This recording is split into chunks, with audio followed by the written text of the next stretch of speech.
Hearken warriors, welcome to the Brothers Gadenne Podcast, where we prepare you for the fury of emergencies, disasters, and the battles of everyday life. Frelda Verissum. Let us begin. Hey gang, Gads here. A little bit of an intro to today's podcast. We had some technical difficulties, which means some of it got cut out, especially at the end. We lost a good probably 20 minutes of us talking towards the end. So we will re-record it, but now I'm just going to put this one out, which is part 1 of tactical or emergency medicine. So sit back, relax, and enjoy part 1 of the art of emergency medicine. Fade to black. We kind of kept it hidden, but you have just come back from a journey. I've just come back from a mad European tour. It has been awesome, absolute epic to get around, see the other half of the world, how they live, and some of the related history that's in that region was really, really good to see. Exploring our ancestral roots, as it were. Yeah. In some of those countries. Definitely in some of them. So all around sort of the northern parts of Europe and a little bit higher even. It was very interesting. The French, as our last name is somewhat French. Yeah, the French, that was interesting. The German. The Germans. All the way up to Norway. Yep, Scandinavians. Back down through Scotland and then London and out again. Home. I think we got maybe some Irish blood in there as well, so that was maybe the only one you... Probably the only one I've missed, yeah. But we are kind of a bit of a mongrel breed, to be honest. Yeah, well, you hit all the rest: Scandinavian, German, French, English, Scottish. We've got all that. It's all in there, swimming around. Anyway, back in Australia. We were going to do a podcast via correspondence, but we didn't. So we just waited till we got home, and we're doing it now. So here we are. Yeah. Right. How you doing? Good. I mean, it's back to be back in the land of the cold. It's freezing down here. It is. Has been quite chilly where we live. Frosty indeed. It was good for when I got off the plane for the first 30 seconds after living in 30-degree heat in the northern hemisphere. That's a heat wave for them too, isn't it? It was massive. Yeah, they were dying. People were melting in the street. And then got off the plane, go, this is nice and crispy. Yeah, good to be out of the heat. And then, I've had enough of this. Yeah. All right, so what are we talking about today then? Let's jump into today's topic. So today we're going to talk about a bit of a medical side of things, the TCCC, Tactical Combat Casualty Care. So being medic, I will obviously take the lead. Absolutely. Go on this one. All right, no, you are a doctor, so... I think this will be more of an interview one. I would just be asking you questions. Look, maybe. Look, I wouldn't doubt yourself at all. You have a lot of experience in covering this topic in both your military experience and post-military experience. And we're going to talk about, what this means and what it means to civilians about this. Because if you're not in the military, you're going to think, why would I need to know any tactical combat casualty care? Yeah. But we'll explain that today. Yeah, so the art of tactical medicine is what I've decided to name this podcast. Yeah. Just then. Let's jump into it. So, tactical medicine, let's get a little bit of an explanation of it. You said what the TCCC protocol is there. I think first off, maybe let's talk about why. Why would we talk about this? Yeah. So, it's it's relevant in a lot of situations, especially in that tactical environment. But in our day-to-day environment, we can come across sort of disasters. There are known threats of bad guys, criminals, terrorists that may put us in a situation where we could suffer from some of these devastating wounds, such as bullet wounds and blast wounds. But it can also be utilised in things in the urban environment, in a building collapse, a car rollover, putting your arm through a plate glass window. All of these things could be relevant every day. Yeah, so we're obviously the goal of one of the things we're trying to do here with this podcast and also with Ragnarok Survival is bring the information that we have, which we usually teach to people who aren't necessarily just civilians. We're trying to give an access to you there. So that you can get access to this information, that we've got decades of experience from military backgrounds, from private security, blah, blah, blah. And then you hear this word, TCCC, tactical medicine, tactical combat casualty care. I'm not operating in a tactical environment. I'm not in combat. Why do I care about this? But it does definitely have application, and we've seen how this actually applies to the real world. There are bad things that can happen in our world. So very overtly things are, why would I be practicing tactical combat casualty care when I live in a civilian setting? Because sometimes we see injuries that are analogous, that are the same as war-like injuries occurring in a civilian setting. So point A, terrorist attacks, or active shooter events, or insert knife attack, machete attack, whatever it is. So insert this here, where we've got injuries that are similar in severity and type to what we might see in a war zone. So yeah, it's definitely something that is starting to creep into the civilian sphere, especially the civilian sphere of medicine. Yeah. I mean, that goes along with things that come from the military, particularly in the areas of medicine, take a while to trickle through, but a lot of them do start from the military first.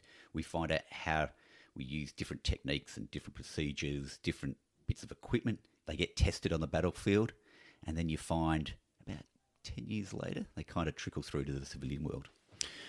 Yeah, so, maybe that's an apt point to jump into kind of the history of this. It's what we're talking about here is a different set of protocols, essentially, for treating casualties. Maybe a different mindset, different application of some of the things that you would do. So if you've done a civilian type first aid course, and that's usually how I refer to it in Australia, we usually call it a St. John's first aid course because that's one of the main providers. I mean, there are many, many providers, but being Australians, we like to call things by their brand name, i.e. Band-Aids or, whatever. Hills Hoist. Yeah, it's a very Australian thing to do, I think, call it by their brand names. But yeah. People overseas right now are like, Hills Hoist? What the hell is that? Yeah. Hoist? You can look it up. So, yeah, how does this actually differ? Where does it come from? What's the history of TCCC? How did it come to be a thing? So TCCC was, as we sort of alluded to, was originally designed and made by the military, by the American military in particular, after they started getting to more battles in modern times, and having a look at the statistics of what were the biggest killers on the battlefield, and finding out that two things were wrong with their current protocols of the usual Doctors ABC protocol and some of their teachings that they had going. So the TCCC developed to cover some of these areas of catastrophic bleeds, compromised airways, compromised respiratory positions, and some of the other things that we don't normally think about on that continuum of the Doctors ABC, head injuries and hypothermia. Yeah, so when I joined the military in 2003, you get taught first aid, and they were still teaching Doctors ABC or Doctors ABCD or Doctors ABCDE, or whenever you learnt it, you're going to learn a different version of it. So they're still teaching that basically to us with a few add-ons in there. What we found, well, what the Americans at least found, after looking at why their soldiers were dying on the battlefield from statistical data that they have from Afghanistan, from Iraq. So you're looking at these two wars now that were giving them a lot of information about what was going on there. So they decided, right, we need a new protocol here. We need to look at something else. So what is killing our soldiers? Bleeding out, airway compromised, sucking chest wounds or tension pneumothorax, or whatever, some sort of hole in the chest that's causing problems. That's a big one. Other complications, hypothermia being part of the, we won't go into the weeds on it too much, but the triad of, what do you call it? The triad of death? Triad of death, yeah. I'll call it that, triad of death. Things that actually compromise and work against each other and exacerbate a casualty getting worse. So hypothermia is one of them, because it can look a bit weird. Why would you care about someone being cold in the battlefield? Yeah. But yeah, well, I guess, so that's kind of the history that we're talking about. And then obviously, this is a long period. We're talking about 20 years that we were fighting in a war over in Afghanistan. Those people came home, and some of those people were doctors or medics, and they went out into the civilian world and then saw the obvious difference between civilian first aid and tactical medicine and said, maybe there is actually some application for tactical medicine to come into civilian first aid. Absolutely. And we're seeing that now. We're now adding things like a capital C on the front of the doctor's ABC for that catastrophic bleeding. We'll get in the reason that a little bit later, but we're seeing it all filter through. I mean, things like just the use of tourniquets. When I come back from working overseas in the military, started in the paramedics, tourniquets were limited and only starting to be used. Now they are everywhere in the civilian world, and for good reason too. Yeah, I remember actually the first civilian first aid course I did after the army. They were talking about bleedings. It was a lovely older lady who was teaching the course, and I said, if this is an arterial bleed that we're looking at, would we not just put a tourniquet on it? And there was a gasp, audible gasp, like, he said the T word, like, thou shalt not say the T word. It was this, like dark art that no one wanted, like Voldemort or something similar to that. Like, you shall not say its name, as if you slap a tourniquet on someone, they're going to die. And I'm like, my experience is a little different then, because I've seen these things work, and they actually do the opposite. You slap one on if someone's bleeding out, and they kind of live, or, bleeding out from a limb, obviously. And yeah, soldiers, we love them. We can't get enough of them. I've got that bag there has 2 of them. I'm pretty sure that bag has 1. Yeah. And in my ute right now, you could probably find at least 4. That's it. I carry them, everywhere there. In my car, in my bag, they're just dotted all over the place. In my kitchen, there's one sitting above the stove. It's ready to go. Well, you burn your hand, you're like, tourniquet on. Yep. Fix everything. I've cut myself cutting onions. Tourniquet. Every time. Yep. Love tourniquets. Yeah, so that's coming into, now we're seeing in civilian first aid, doctors, for those who don't know civilian first aid, what the acronym is. You work off acronyms because it's a emergency situation. You're usually going from sympathetic nervous system response into a parasympathetic nervous system response, so you are not going to be able to recall a lot. So we use acronyms, and doctors ABCD has been the classical one that we've used. Danger response, send for help, airway, breathing, circulation, was disability. I think it's now defib. Depends. Yeah. Depends what D for depends, right? Yeah. Depends diapers, put them on. Because they might have shit their pants, so get the diaper on. Maybe. Yeah. No. So now we're seeing doctors C, ABC. Or C doctors. Or C doctors. Yes, C comes at the very start. Wow, so forget danger? Forget danger, straight to C. Oh. All right, I didn't know that one. That's I'm learning stuff here. Yeah. See, we're all learning. Every day is a school day. C doctors. Yeah. And look, I love this change. And one of the biggest things I think, though, rather than just look the acronyms and the procedures and that we're talking about with this TCCC, is the mindset change. The traditional first aid teaches you to treat someone else. And it also teaches you subconsciously that if you're the someone else injured, you're helpless. You wait for someone to treat you.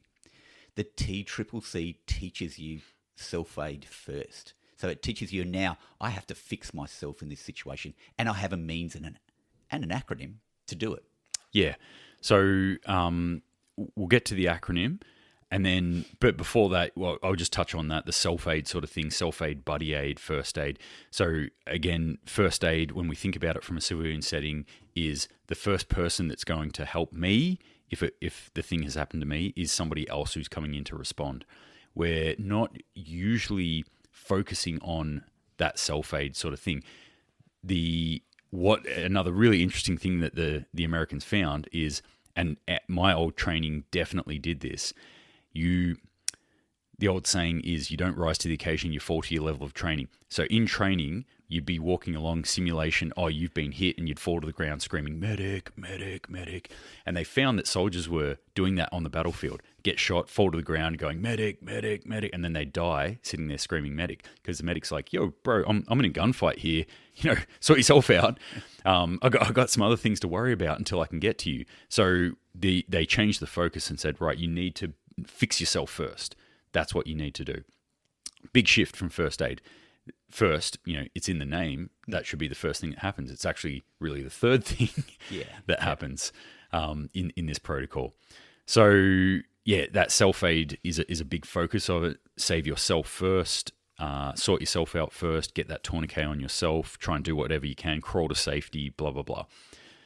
So what is the acronym for TCCC? The acronym that are used for it is MARCH, or March-E. Or Marche. Marche? Yeah, you could say Marche if you're that French. inclined. But I'll say Marchie. Marchie. Marchie. Much more Australian if I say the Marchie. Going for a Marchie, mate. M. So we'll start off with what the M stands for. M stands for massive bleeding. So this protocol is set up, it's a priority order of how you're going to treat injuries that you come across out in the field, or in the home place, as we discussed before. Massive bleeding. Nothing will kill you quicker than a massive bleed. And we're talking about those big pumping arterial bleeds. They say the average human, and they've based this off a 175 centimetre tall male of a 75 kilos. So you can add a little bit, take a little bit from this, depending on your size. So short, skinny, and weak, is what we're saying. No, average, perfect in every way. By the way, that's my dimensions. Oh, is it? Absolutely. Oh, I'm so sorry. I had no idea. Yeah. And they say they've got 5 litres of blood in them.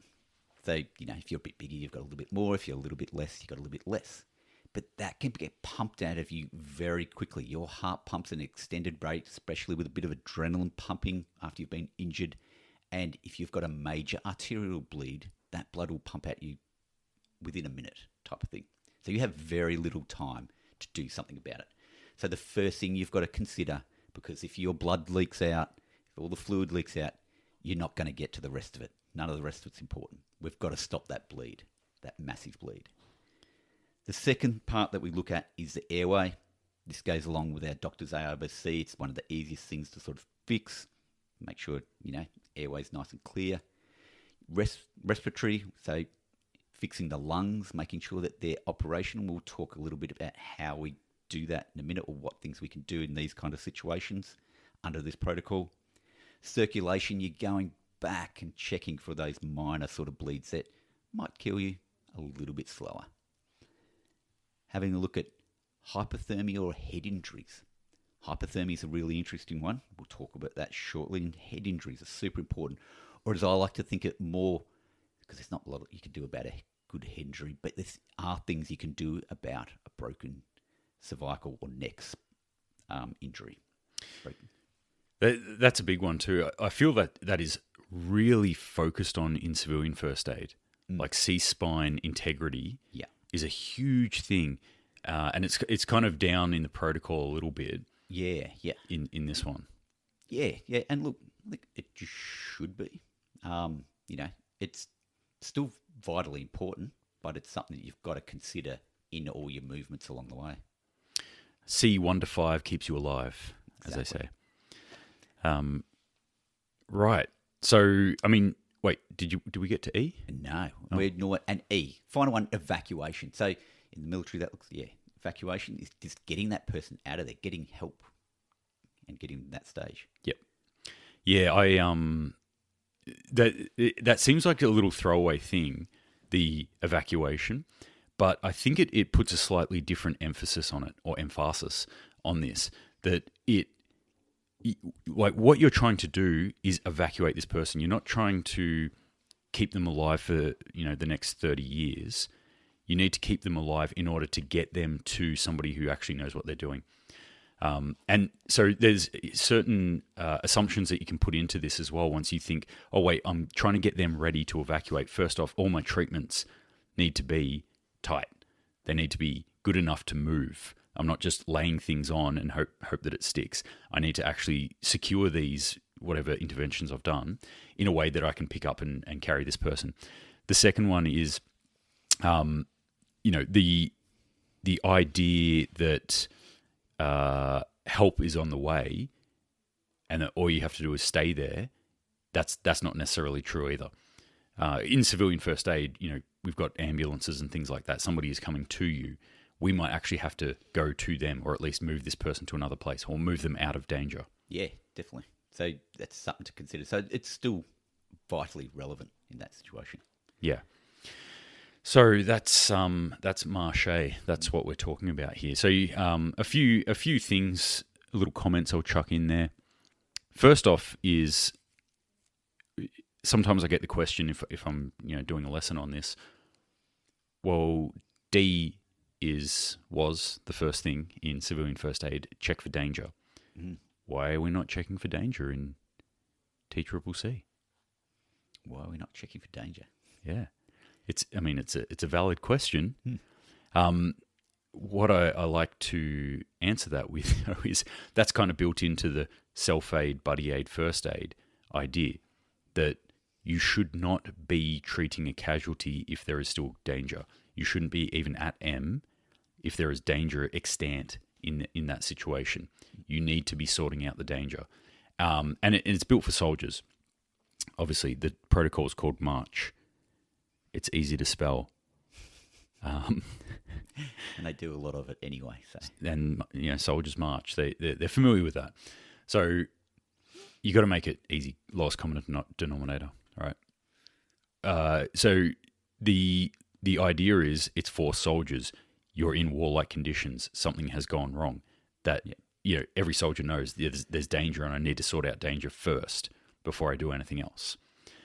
So I think when teaching it to civilians, they can sometimes, get a bit stuck on that. Go like, wait, so I don't care about danger now? No, you do. You definitely still care about the danger. What caused this? Absolutely, yeah. You got to figure out, if there's still danger to you or to the person you're treating. That has to be assessed and dealt with first. We say in the TCCC, when we teach it in the civilian world, we often take out the T, the tactical part.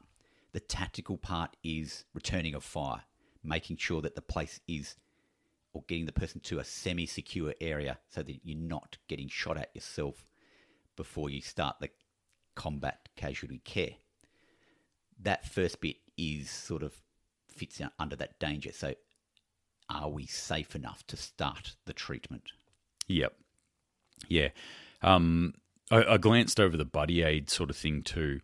The idea is that somebody should start looking after themselves. The buddy aid, before we get to the first aid, might be calling out to someone if you're in cover or, hiding from a threat or doing whatever, calling out to them, seeing if they can move to you, maybe coaching them through what to do if they're freaking out, like, get your tourniquet out, grab your tourniquet. If they don't have a tourniquet, maybe throwing equipment to them, but not actually going out there and rendering help at this stage. Yeah, where you're not physically helping them with hands-on, but you're helping them, in some sort of way. Another way to think about this or to explain it is zones that they talk about. Can you talk about zones? Zones. Are you talking about like as a hot zone, warm zone? I am. Green zone? Yep. Hot, warm, cold. Cold, yeah. Zones are used in the civilian world, especially in bigger disasters and things like that. But we could use them they transfer across to the military as well. So hot zone is the immediate zone, the immediate danger zone, where things are danger zone under threat. And you don't want to be adding more people because that adds more problems into the hot zone. The warm zone, for want of a better term, is you've got some sort of cover and you can do a little bit more. You've usually got cover from that immediate threat. And then the cold zone is where you are safe and secure and you can begin the rest of your treatment operations. Yep. Yeah. So it doesn't. Nothing lines up in the real world nicely to these sorts of things. But from a theoretical standpoint, you can look at it kind of like a hot zone is self-aid. Like people are dealing with a threat. That's why it's still hot. No one's coming to save you. Save yourself. A warm zone now, we might be looking at buddy aid. Somebody helping you out. If there's someone next to you, they might be able to start to do some things, but probably not, advanced or more deeper interventions. And then cold zone is when we're looking at, actually rendering that first aid, actually going through the protocol to its extent. Cool. All right. Let's talk about just briefly. We're not going to obviously teach about in depth the actual protocol, but we'll just touch on each letter, and think about one or two things that you can do within there. Maybe things that we utilize. So we've kind of given the game away with massive bleeding, tourniquet, but there's some other things you can also do for massive bleeding. Yeah, absolutely. There's definitely other things. And look, even before your tourniquet, the first thing you want to do when something's leaking and leaking a lot, pressure. Just grab it, hold it, put pressure on it. The tourniquet does the same thing in sort of a indirect sort of method, but it's adding pressure to try and stop that blood coming out. Yep. The reason we want to stop that blood coming out, or we want to at least slow it down, to give the body time for those coagulation mechanisms to take place. When you get cut, when you start to bleed, there's two mechanisms in place that start this chemical cascade for coagulation, because you don't want coagulating blood in your bloodstream all the time, so it's got to remain fluid, but you need it to clot when something's going on. One, when you get an injury inside your arteries and your veins, they send off an inflammation signal, starts off the cascade. Two, when that blood comes in contact with air, it starts off again that cascade to coagulate. But if you've got too much free-flowing blood, too much fast-flowing blood, too much pressure, it will just keep blowing off those clots as they're trying to form, and you won't give it enough time. It's the way I always think about it is like it's a hose that's been turned on and it's pouring out, and you're kind of going further back up the hose and crimping it or grabbing the hose in order to slow it down, because no clot can form at the end of that hole, constantly being blown out.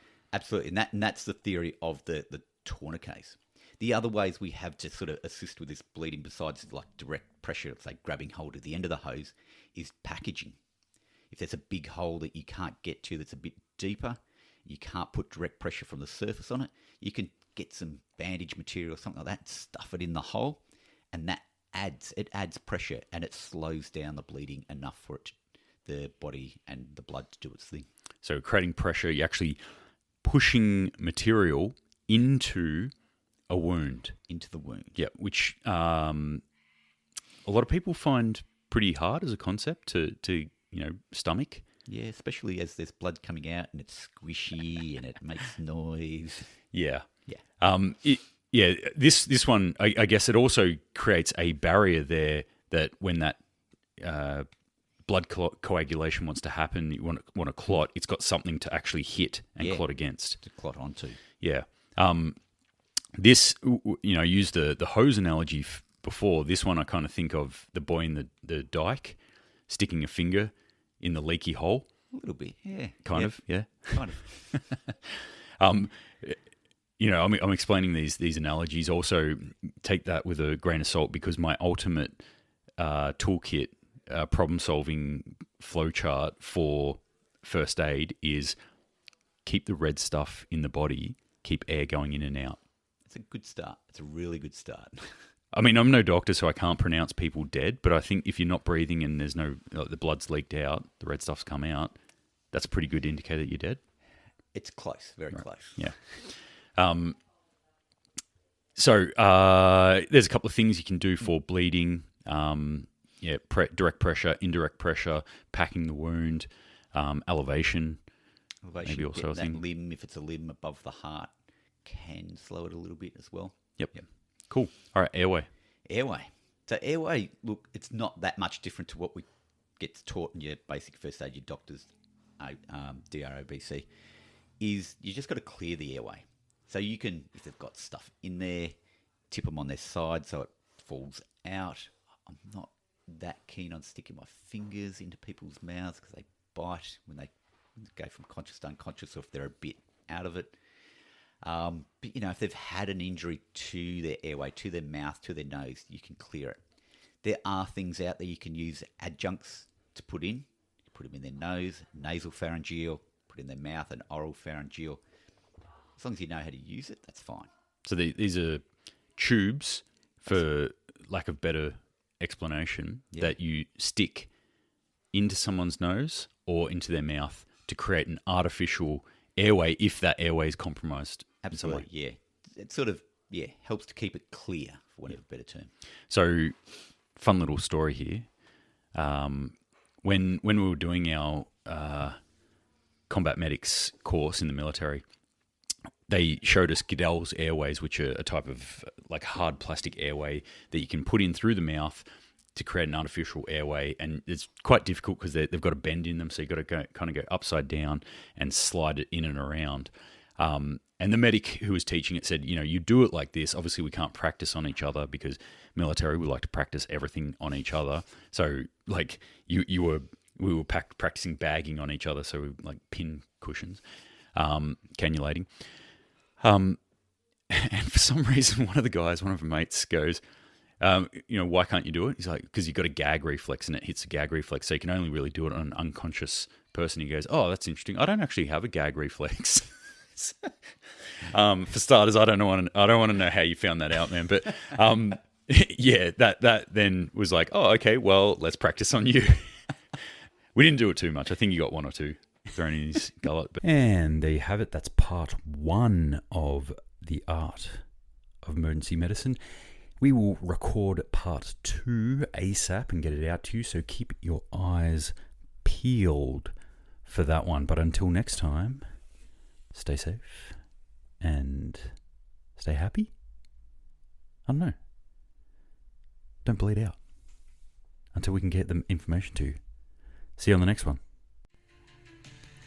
That is the end of this tale. Until next we meet, keep the fires burning. Fra Eldi Verisum.